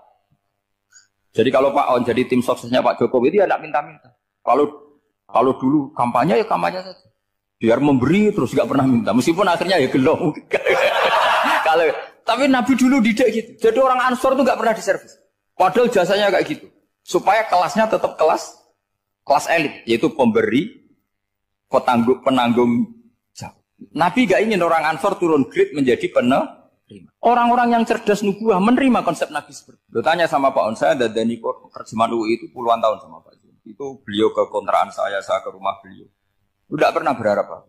Saya sangat tertutup. Bukan apa-apa ya, kalau ingin memberi saja. Kontribusi saya pada Al-Quran. Saya tidak kepikiran mendapat. Supaya heroik. Tapi orang-orang yang cerdas amatir tadi, ini nggak fair. Wong yang memberi lama kok dapat servis sedih. Nah, sekarang itu problem zaman akhir sudah mulai seperti itu. Nah, orang ini namanya Dzul Khuwaisirah. Ini yang nanti punya anak turun Khawarij. Khawarij itu orang yang ibadahnya hebat, tapi cara berpikir dengan buah salah. Kalau orang lagi Khawarij itu orang yang ibadahnya hebat, tapi cara berpikir nubuah salah. Nubuah itu unik. Nubuah itu cara berpikir tadi. Apa ya? Melihat sesuatu yang benar biar benar terus itu. Yaitu tadi, mental memberi itu ya biar memberi terus, tidak usah di-share. Maka ketika Abu Bakar jadi Khalifatul Rasulullah, itu ada sistem kepegawaian. Itu gajinya Umar yang sudah Islam lama, gajinya Abu Bakar yang sudah Islam lama. Itu sama Abu Sufyan sama, padahal Islamnya Abu Sufyan baru setelah Fathu Mekah, kira-kira baru setahun. Terus diprotes sama orang-orang, ini Islam lama kok gajinya sama Islam yang baru setahun kok sama. Kata Abu Bakar, Fadailuhum indallah. Mereka punya kelebihan Islam lama itu indallah. Nanti balasannya biar surga. Kalau di dunia sesuai profesinya. Artinya profesi kalau penjaga kantor ya berapa, kalau dosen berapa, pokoknya ya sudah. Dan itu diterima oleh sahabat. Semuanya menerima konsep itu. Era Umar agak dibalik. Abu Sufyan kira-kira gajinya 1 juta, yang lainnya yang menangi Nabi mulai awal gajinya 10 juta. Ditanya, ya Umar, kenapa ini jadi rubah seperti kebijakan Abu Bakar, tidak seperti Abu Bakar? Jawabnya Umar lucu. Fawwah la usawwi baina man qatala Rasulullah wa baina man qatala ma'a Rasulillah. Demi Allah saya tidak akan pernah menyamakan orang yang dulu merangi Rasulullah yaitu Abu Sufyan dengan orang sing selawase dari Rasulullah yaitu Sayyidina Ali dan sebagainya. Ini penting. Artinya ketika gajinya orang saya seperti Ali radhiyallahu anhu itu tinggi itu bukan karena lamanya Islam, tapi karena lamanya iman. Jadi mulai dulu ijtihad itu ada dan dulu dia biasa saja. Karena tadi ada kecerdasan nubuah. Saya ulang lagi, ada kecerdasan apa? Sekarang itu kecerdasan tomak atau kecerdasan nafsu. Itu kalau sampai ngaji kitab tasawuf, itu bab bakhil itu tidak ada. Menurut kitab tasawuf, medit itu tidak ada, kikir itu tidak ada. Yang ada itu tomak. Tomak itu berharap dikasih orang lain. Sampai pernah enggak bilang kalau artis-artis di Jakarta kikir? Tidak pernah kan? Karena kamu tidak pernah ingin diberi. Tapi kalau kamu punya pacar karena kenal tidak pernah ditraktir, oh pacar saya kikir. Karena kamu ingin diberi. Pernah enggak kamu hukumi orang lain kikir yang enggak kenal? Padahal tidak pernah memberi kamu. Apa kak? Karena kamu tidak pernah ini. Coba sekarang kamu saya tanya, ini latihan cerdas. Definisi kikir itu apa tuh Pak? Enggak pernah memberi kamu kan? Artis-artis Jakarta, tokoh-tokoh nasional pernah nggak memberi kamu? Enggak kan? Tapi enggak pernah kamu vonis kikir. Karena kamu enggak pernah tomak. Tapi pacar kamu, kok amin ditraktir terus? Atau istri kamu, atau mertua kamu, kok enggak ngasih warisan, kamu bilang kikir enggak? Sebabnya kikir betul apa karena kamu tomak, berharap? Tomak. Maka di kitab tasawuf itu enggak ada bab kikir, yang ada bab tomak. Karena asal usul menvonis orang kikir itu karena tamak. Maka jangan banyak kenal orang, nanti banyak hukum kamu kan. Sombong juga gitu, di tasawuf itu gak ada bab sombong. Karena orang hukumi orang lain sombong itu karena kamu ingin dihormati. Ada orang gak kenal, terus lewat saja gak tanya kamu bilang sombong enggak kan? Tapi kalau kenal, oh sombong betul, kenal gak tanya kan gitu. Jadi tasawuf itu sisi unik dari, terus ingin kenal Pak Jokowi ingin jadi menterinya, nanti kenal rektor ingin jadi pegawainya. Ketika gak diturutin bilang Pak Rektor kikir. Tapi orang lain ya kak pernah berharap, mungkin nggak menvonis Pak Rektor atau Pak On ini kikir, enggak kan? Berarti vonis kikir itu status orang itu apa nggak kesampaian niat kamu? Memang agak jelimet ilmu tasawuf itu, tapi itu unik, itu bagian dari khazanah apa? Islam. Makanya Rasulullah itu sering isti'adah minta perlindungan wa min toma'in fi ghairi matma'in.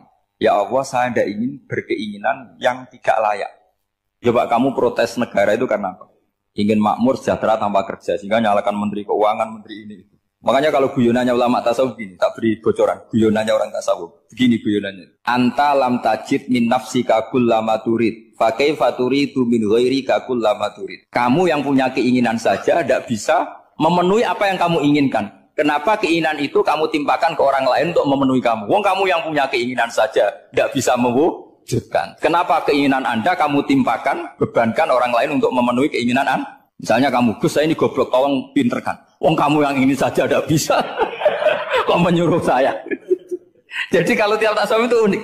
Seperti kamu mencintai istri tulen, itu ingin kan dicintai istri tulen. Kamu sendiri kan nggak bisa cinta tulen, masih pelengahan sana sini.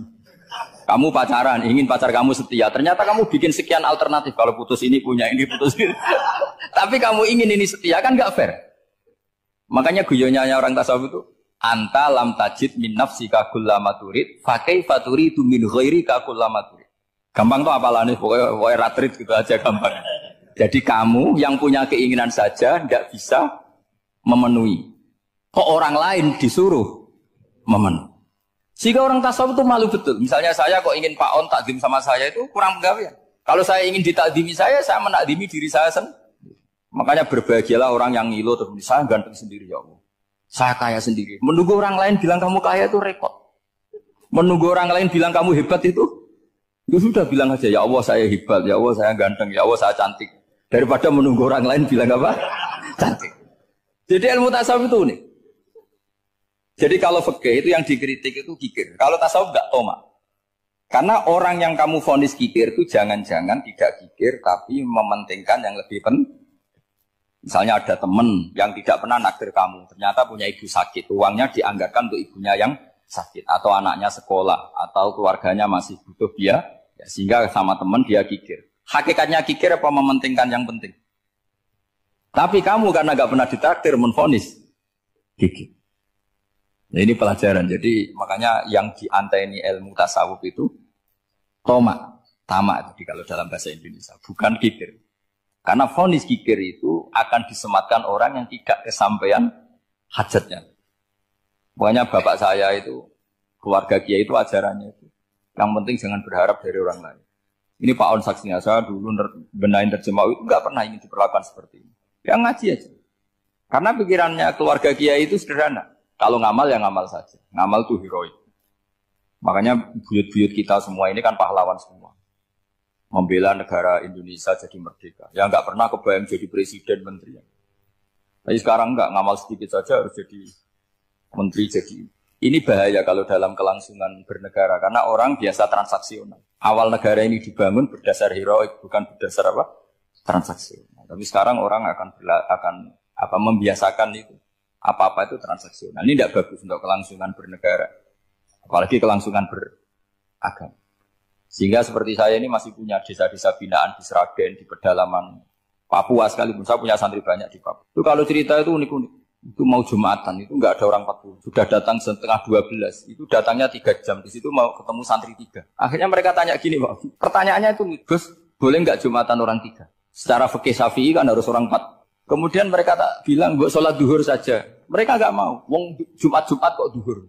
Harinya kan Jumat, masa sholatnya? Sehingga kita yang jadi kiai akhirnya nyari fikul madzhabil arba, nyari fikih madzhab 4. Ternyata Imam Malik membolehkan orang 6. Ada yang bilang 12. Yang penting keceluk jamun itu kelompok. Kalau 3 kan belum keceluk apa? Belum disebut apa? Ini penting saya utarakan supaya kita berjuang itu bukan karena selfish seperti ini. Tapi yang namanya dakwah itu menjadikan orang tidak tahu menjadi tahu. Termasuk kepada desa-desa tertinggi. Sama. Yang namanya menteri itu pembantu presiden untuk memenuhi kebutuhan rakyat banyak. Sekarang misalnya menteri pertaniannya itu hebat, cerdas. Tapi petani nggak mau nandur padi, mau apa itu? Coba yang membantu ketahanan pangan itu para petani mau nanam padi apa karena menteri pertanian? Karena petani mau nanam. Ya sudah GR saja, kita pembantu presiden semua. Karena ikut menyumbangkan ketahanan pangan. Tapi kamu kan nggak digaji, kita keren, ngamal tambah harap gaji. Ini penting. Supaya Anda itu nggak hati kecil gitu. Ikut menyumbang negara tanpa ingin dapat gaji. Keren nggak? Nah itu nubuah. Apa? Nubuah. Orang Ansor itu seperti itu. Sehingga ketika Rasulullah wafat dan ada kompetisi kepemimpinan, itu orang Ansor gak ikut. Sudah kita makmum saja, silahkan dibagi di. Saking baiknya orang ini. Nah, makanya saya ulang lagi ya. Kecerdasan nubuah ini yang enggak difahami orang Khawarij. Orang Khawarij cara berpikir yang kerja banyak harus dapat banyak. Sementara kecerdasan nubuah enggak. Yang biasa memberi terus memberi saja. Ini saya baca supaya dapat berkahnya ulama-ulama dulu. Karena ini dikarang oleh ulama yang dipakai rujukan seluruh dunia. Begini, qala Ibnu Taimiyah ma'rifatu sababin nuzuli yu'inu ala fahmil ayat. Jadi mengenali asbabun nuzul itu membantu memahami secara benar ayat itu. Karena tadi kalau ayat itu dipotong itu maknanya bisa kacau kayak tadi famastam ta'tum bihi minhunna fa'atuhunna ujurun. Kalau diterjemah itu kan mendukung kawin mut'ah. Kalau terjemahnya saja perempuan siapa saja yang pernah kamu nikmati yang penting kamu bayar. Itu kan aliran sesat dan menyesatkan. Itu konteks asbabun nuzul tidak seperti itu. Perempuan yang sudah menjadi istri kamu. Seolah lagi perempuan yang sudah menjadi istri kamu. Jika sudah kamu hubungan intim, maka maharnya harus dibayar penuh. Tapi kalau belum hubungan intim, maharnya hanya wajib separuh. Fanis suma farotum illa ayafuna au ya'faladhi biyadihi ubdatun nikah. Tapi tadi kalau di Indonesia gimana Gus? Itu yang repotnya. Maharnya itu tadi mau kena atasan dan apa? Bawahan. Wah kacau kalau di Indonesia. Sehingga kita bingung kalau dalam logika Arab kan gitu. Bayangannya kalau cerai, kata Allah fala ta'khudhu min syai'at. Harta yang sudah kamu berikan ke istri jangan diambil lagi. Sampai dilarang ngambil tuh karena jumlahnya banyak sehingga kepikiran ngambil. Kalau di Jawa nggak usah dilarang sudah tidak akan ngambil karena rukuhnya sudah lulus. Itu susahnya baca Quran di Jawa. Karena dari awal maharnya terlalu apa? Kecil. Terus beliau Imam Suyuti termasuk di sini menyontohkan yang pasti salah kalau difahami yaitu tadi ayat apa itu fa'ina matuwallu fastamanawa wajib. Jadi beliau terus meringatkan betapa pentingnya mengenali asbabin nuzul. Karena asbabun nuzul itu gampang. Saya ulang lagi, asbabun nuzul itu gampang. Gampangnya begini ya, kan ada satu peristiwa. Misalnya begini, Rasulullah itu kan mengkritik penuhanan Lata dan Uzza. Berhala-berhala itu dituhankan, dikritik sama Rasulullah.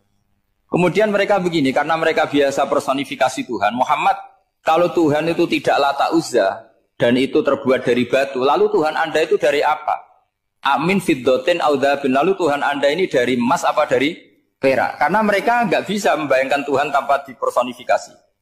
Terus Allah menurunkan qul huwallahu ahad, Allahus somad, lam yalid wa lam yulad wa lam yakul lahu kufuwan ahad. Karena otaknya mereka sudah begitu. Yang namanya Tuhan itu harus dipersonifikasi. Cerita yang paling unik gini Pak On, ada bos Islam, ada bosnya TKI yang baik. Mereka mengizinkan pekerjanya sholat. Bareng sholat tuh diingeti ke atas ke bawah, kok nggak ada arcanya. Sehingga setelah sholat dibilang, apa saya berikan berhala sekalipun? Karena nggak kebayang ada orang sholat kok tanpa berhala, tanpa Tuhan. Yang kamu sembah itu mana? Kok nggak ada? Apa tak belikan? Jadi unik. Nah teman saya yang satu unik lagi, dia termasuk pegawai Garuda yang derekno saya ke Korea itu orang pegawai Garuda. Dia karena orang kaya biasa ke Eropa kemana-mana itu. Singkat cerita dia sholat di mall. Karena nganggep Korea itu sudah negara maju kayak Eropa. Setelah sholat di mall pas asar itu, security-nya nelpon polisi. Pak polisi di sini ada ritual teroris. Jadi kalau menamakan sholat itu ritual. Jadi artinya apa? Ritual-ritual yang kita lakukan itu macam-macam cara pandang. Orang ateis itu kan Cina kan Korea itu kan ya Cina lah, Korea, Jepang, RRC itu kan sipit. Itu ya yang namanya ibadah sembahyang harus ada patungnya atau ada arcanya atau ada benda-benda. Orang Islam kan nggak ada sama. Makanya mereka itu kok bisa? Problemnya kita, saya ulang lagi, ini problemnya. Problemnya kalau ada itu ya repot. Begini misalnya, ini masih tentang asbabun nuzul. Ini contoh terakhir, tentang masih asbabun nuzul. Umar radhiyallahu anhu, sahabat Umar itu kalau mencium Hajar Aswad itu sambil gedumel. Tidak berdoa, tapi gedumel. Masyhur. Itu ada di Bukhari. Alim tu annaka hajarun la tadurru wa la tanfa. Walau la anni ra'aitu Rasulullah wa qabbalaka ma qabbaltuka. Saya tahu loh. Nyium Hajar Aswad dicium, tapi sambil gedumel. Saya tahu loh, kamu hanya batu, gak mandoroti, gak manfaati. Kamu jangan GR, saya cium itu jangan GR. Kalau saja saya tidak melihat Rasulullah mencium kamu, maka saya ada sudi nyium kamu. Dah gitu aja. Terus itu tiap nyium Hajar, itu tidak doa. Kalau kamu kan gak minta kaya, minta macam-macam. Kalau Umar malah gitu. Nah, kenapa demikian? Itu ada asbabun nuzulnya. Umar itu saksi sejarah. Ketika Rasulullah Fathi Mekah, Nabi kan tawaf terus mencium Hajar. Itu di belakang masih banyak orang kafir. Kebetulan Umar masih di sana. Sudah Islam Umar, tapi dia di belakang. Dengar orang-orang kafir, Muhammad itu aneh. Katanya melarang nyembah batu. Ternyata dia nyembah batu. Jadi Nabi nyium Hajar Aswad itu dikira nyembah. Katanya ngelarang nyembah batu, tapi dia kok nyembah batu. Karena Nabi mencium Hajar Aswad. Nah, karena untuk menghilangkan stigmasi itu, Umar tiap nyium Hajar Aswad itu ngomong gitu. Ada kan ada sound system, mungkin jadi sound system. Supaya jelas bahwa penciuman ini bukan karena menyembah. Artinya mudah sekali kenapa Umar ngomong gitu. Karena asbabun nuzulnya seperti itu. Coba kalau kamu tidak tahu asbabun nuzul, Umar maksudnya gimana? Gak doa, gak apa, kok malah ngomong gitu kan. Tapi kalau kamu tahu asbabun nuzul Umar itu yang mendengar komentar orang sama ketika kita tawaf itu kan 3 pertama kan kita lari-lari kecil. Itu ceritanya juga gitu. Rasulullah itu hidup di Medina, terus diterkenalkan miskin. Medina itu kota wabak, kota penyakit, endemik. Dulu Medina, Yasrib itu kota endemik. Sehingga kata orang kafir-kafir Mekah, yaji uliha dalbet kaumun kot wahanat huma Yasrib. Nanti akan datang satu komunitas kaum yang sudah lemas karena kena penyakit TBC dari Yasrib. Nabi dengar itu, makanya terus bilang ke para sahabat, tunjukkan kalau kamu kuat dengan cara lari 3 kali. Terus pakai pakaian yang kelihatan maco, yaitu yang dipakai lelaki-lelaki. Bahunya dikelihatan. Nah, setelah Rasulullah wafat, Umar menggantikan beliau setelah Abu Bakar. Umar bilang gini, sebetulnya tawaf seperti ini, yaitu lari pertama, 3 putaran pertama lari, dan memperlihatkan pundak seakan-akan orang maco, itu sudah enggak perlu. Karena alasan itu sudah tidak ada. Tapi ini tinggalan Rasulullah, maka jangan rubah ya tetap seperti ini. Akhirnya meskipun sudah tidak ada alasan tadi menjawab stigmasi orang kafir, tetap tawaf seperti itu. Jadi memang agama itu unik. Kadang kita harus tahu alasannya, tapi alasan itu kalau menjadi mahatul hukmi, pijakan hukum sah. Misalnya kamu terus bilang gini, ya berarti tawaf sekarang bebas, gak perlu seperti itu. Karena alasan itu sudah tidak ada. Nah, di sini pentingnya riwayat. Riwayat itu begini, logikanya sudah enggak ada, tapi kaifiah itu, cara itu masih kita terus. Dan itu memang, saya ulang lagi, harus tahu asbabun nuzul. Saya beri contoh ya misalnya, wa idza darabtum fil ardi falaysa 'alaikum junahun an taqsuru minas shalah. Terus ayatnya di mana? In khiftum ayyaftinakumul ladzina kafaru. Jika kamu pergi dalam keadaan takut ditangkap orang kafir atau takut diculik orang kafir, maka kamu boleh mengqasar salat. Itu jelas ada ayat in khiftum ayyaftinakumul ladzina kafaru. Jika kamu takut diculik orang kafir. Sehingga ketika Ba'da Fathi Mekah, setelah Mekah dikuasai Islam, Umar tanya, ya Rasulullah, kenapa engkau masih sholat qasar? Bukankah kita sudah aman? Waqad qala ta'ala in khiftum ayyaftinakumul ladzina kafaru. Allah ngendikan boleh mengqasar itu kalau dalam kondisi takut. Waqad kunna fi amrin, sekarang kita sudah aman. Jawabannya Rasulullah itu unik. Ya Umar hadihi shadaqatun faqbalu shadaqah. Ini sedekahnya Allah, bonus, sudah terima saja, enggak usah catatan-catatan gitu. Sehingga era Umar ya ada lagi yang tanya Umar begitu. Kata Umar, sa'altu dzalika Rasulullah sallallahu alaihi wasallam faqala hadhihi shadaqatu wa faqbalu shadaqah. Sudah ini bonus dari Allah, terima saja. Ini kan unik. Padahal kalau secara disiplin ilmu kan begini. Kamu boleh mengqasar salat kalau dalam bepergian dan dalam keadaan takut.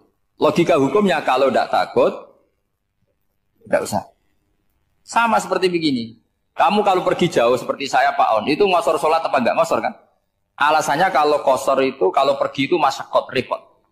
Sekarang pergi kita pakai Alphard, pakai Innova, bawa uang, disupirin, itu masyakot enggak? Enggak kan? Tetap boleh jamaah enggak? Boleh. Sebenarnya kamu jamak itu karena pengetahuan hukum apa karena enak jamak? Kalau alasannya masyakot, kan sekarang sudah ada. Enggak repot. Ya sudah pakai hadis tadi. Ini hadiah, terima saja. Jadi makanya agama itu riwayat.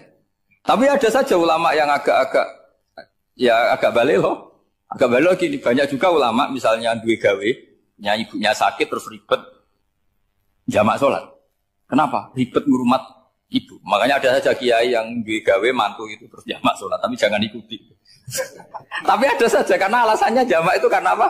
Repot. Ya ada saja tapi ya jangan ditiru. Cuma saya ini cerita yang analisis hukum itu memang agak-agak unik. Jadi tadi kadang Nabi itu ditanya, ya Rasulullah kita dulu boleh jamak qasar ini kan karena in khiftum ayyafinakumul ladzina kafaru, takut diancam orang kafir. Sekarang aman, kenapa tetap jamak? Jawabnya Nabi, ini hadiah terima saja. Ya ada sahabat yang bantah, kenapa Nabi? Allah itu zat yang baik. Kalau sudah ngaji bonus nggak pernah ditarik lagi. Makanya Nabi kalau berdoa itu unik. Ya.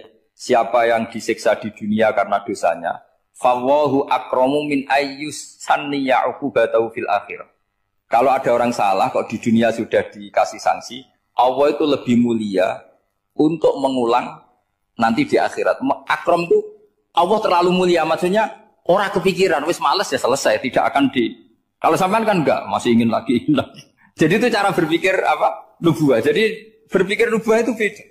Ada orang pas sujud diinjek sama orang fasik, diinjek, kemudian si yang sujud tadi, wawah la yaghfiru wa laka, demi Allah tidak akan ngampuni kamu.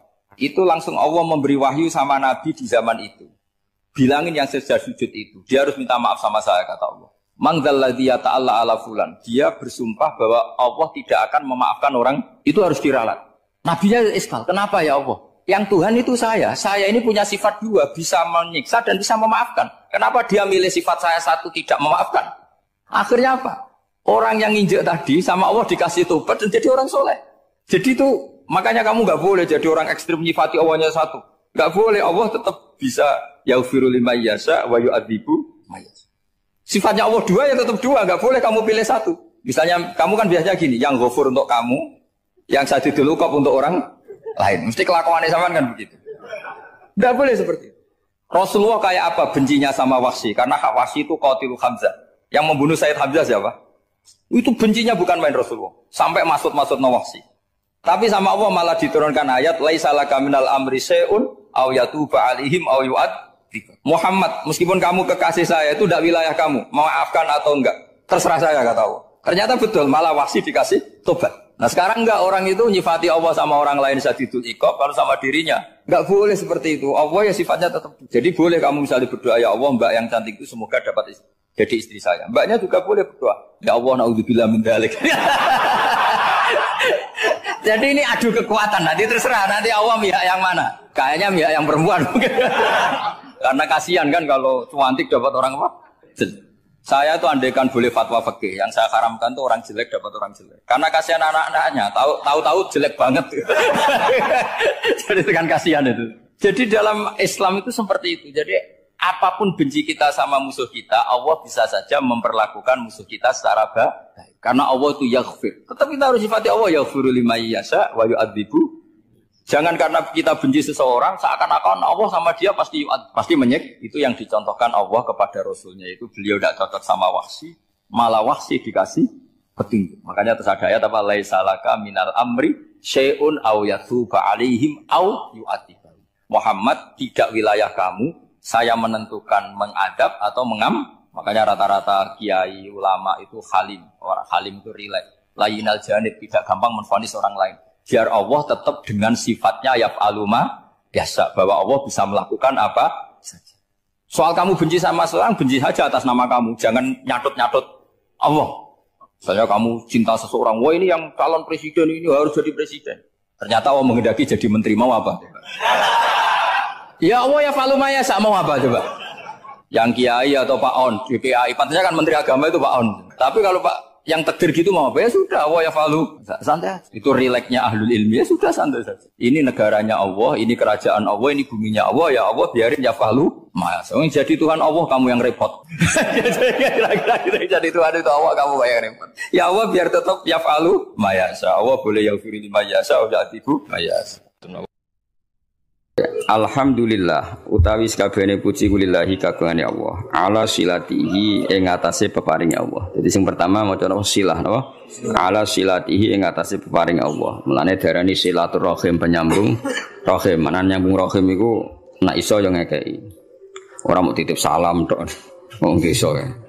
Suma salam wahi mongko nuli uta salame Allah lan iki ma'a sholatihi. Ya, jadi yang pertama silah pemberian atau peparing, yang kedua apa? Salat. Ala nabi yang ngatasi nabi ja kang rawuh sapa nabi bitauhid lawan beto tauhid. Waqat arolan teman-teman dadi udo. Aro uryanan udo apa dinu agama udo anit tauhid saking tauhid.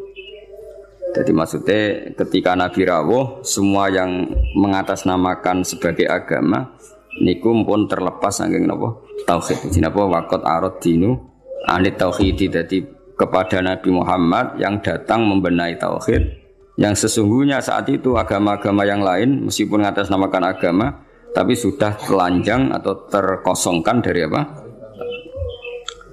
Jadi resikone tauhid iku luwe apik timbang nuruti rasa.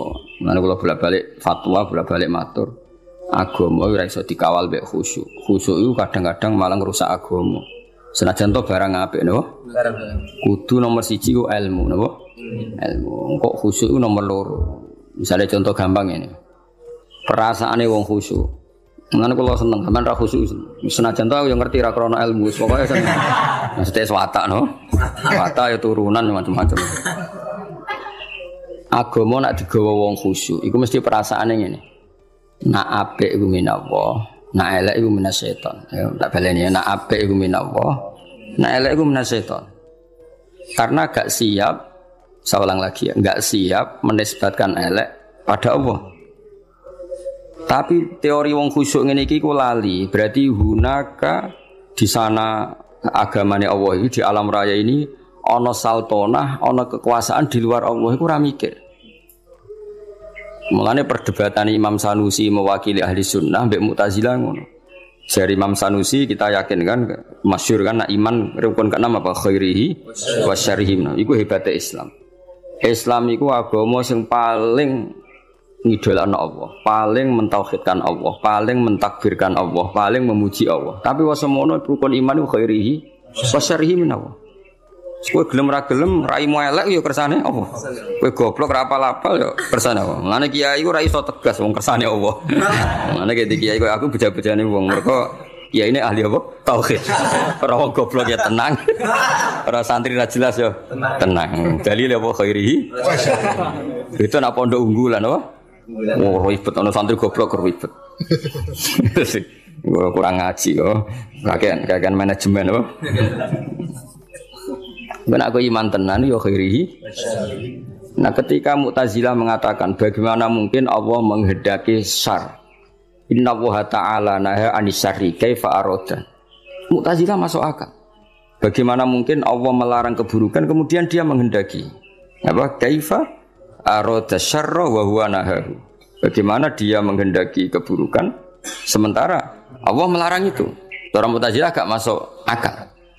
Akhirnya Imam Sanusi ngendikan berarti waqa'a fi mulkihi ma la yuridu. Apa? Waqa'a fi mulkihi ma la yuridu. Berarti Allah sing jarene pengiran mimpin alam raya ini sering terjadi sesuatu di luar kendalinya. Dewa terus gak tauhid, apa? Lah iya nak goblokmu, kelirumu iku kok setan. Berarti banyak kejadian di alam raya ini yang Allah ndak bisa mengendalikan. Waqa'a fi mulkihi ma la yuridu. Jadi kira-kira Allah dilapuri Gusti Hollywood kok akeh maksiat, Bali akeh maksiat. Aku daerah berkutik sakjane ora karep ngono, iku setan iku. Lah aku pengen lawan, gak iso kan ribet. Senajan to sesuai nurani karepe wong Islam yumni khairihi minallah, syarrihi minasyaiton. Tapi risikone nanti berarti Allah gak berkutik di depan setan. Semulane cocok ra cocok kowe kudu iman khairihi wa syarrihi minallah. Nah, soal engkau nak ilmu wis bener, saya ulang lagi. Soal engkau nak ilmu wis bener khairihi wa syarrihi minallah. Kowe oleh bihukmil adab. Ya saya ulang lagi bihukmil adab, ora bihukmil hak, bihukmil adab. Kowe darani khairihi minallah, syarrihi dinisbatno ning setan. Tapi kowe ngomong ngono bakdo benere tauhid. Ya, sawise benere tauhid. Ya, paham ya. Jadi kita kudu yakin khairihi wa syarrihi minallah. Senajan to sakwise iku ana hukum adab. Kenapa kang rapal-apal? Mari aku ora sregep. Kadang-kadang kenapa rapal-apal? Wis turunan. Pokoke kapan-kapan ngomong ngono gak apa-apa. Senajan to ning atimu wis ditulis ning kodok kodar. Paham ya? Khairihi wa syarrihi minallah. Ya eling-eling. Jadi umpama agama dikawal mek khusyuk mesti darani khairihi minallah syarrihi minasyaiton. Resikone tadi waqa'a fi mulkihi ma la yuridu. Jadi gampangane pangeran ning gone Mekah sapa Allah, ning gone Madinah Allah, ning Hollywood ora Allah wong gak di kekuasaan ning kono. Kan ngeri. Ada kerajaannya Allah kemudian penguasanya setan dan yang menentukan perilakunya setan. Lha iku ra tauhid. Ngomong ngene iku jenenge gak. Lha iku mirip faham-faham Persia. Ya ana Tuhan Yazdan, Tuhan apa Ahroman. Ada Tuhan gelap, ada Tuhan sinar. Nah, di akhirnya jadi sanawiyah orang yang berpaham dua mirip filsafat Yunani dhisik, ada Tuhan apa nur, ada Tuhan kegelap. Nah, agama enggak mau seperti itu. Agama kudu tauhid, khairihi wa syarrihi. Ya, jadi mulane aku ora iso tegas mbek kowe mesum paulet wis ora iso tegas. Kene tauhide wis bener oh. Khairihi wa syarrihi minallah. Kowe kerinter ya kersane Allah, giyoblok ya. Kersane Allah. Paham ya? Senajan to kok ibu-ibu rontok sosiologi, rontok iso ngamati. Kenapa goblok? Mari aku rasa sregep. Kenapa gak lanya? Jarang deres. Kadang-kadang ngomong kenapa turunan. Kadang-kadang kurang wesel. Pokoknya gak apa-apa lah, tapi ku kabeh hukumil adab. Wah. Tetap hakikate iku khairihi wa syarrihi minallah. Paham ya? Jadi wong iku ora oleh ngawal Islam mbek khusyuk. Agama iki tau ana prahara mergo paham-paham khusyuk. Ane khusyuk itu sausé ilmu. Kaya apa rusak agama iki tau dipimpin khawarit angger wong salah kafir wong salah. Akeh kiai khusyuk ora iso ngaji iku mesti rusak. Santri wajib ndalail wajib tiru akad kuwabe guyu banter keliru rokokan keliru angop keliru kuwabe keliru. Iya. Iku nak cara ilmu masalah. Senajan to cara adab bener nglatih santri dalek itu bener cara adab. Cara ilmu salah. Ijabu malam yajib kriminal, wajibno barang ra wajib ning kena ngaji sulam taufik. Termasuk dosa gede. Ijabu malam yajib, wajibno barang sing ora wajib. Lha aku nuruti kepengin nang sampean salat qobliyah badiah. Bareng ra tak wajibno terus blas. Wah celaka tenan wis. Celaka tenan iki. Tapi tak wajib aku mesti disemprit sampai Habib Abdul bin Husain bin Thohir sing aran Sulam Taufik termasuk kriminal lho ning bab ilmu. Ijabu malam yajib wajibna barang sing ora wajib. Alhamdulillah kita sama-sama sudah dengarkan nasihat agama dari guru kita Gus Bah tercinta. Semoga bermanfaat bersama channel Barokah Ngaji dan menjadi kebaikan-kebaikan untuk kita semuanya. Jangan lupa like, komen, dan subscribe. Sekian, terima kasih. Assalamualaikum warahmatullahi wabarakatuh.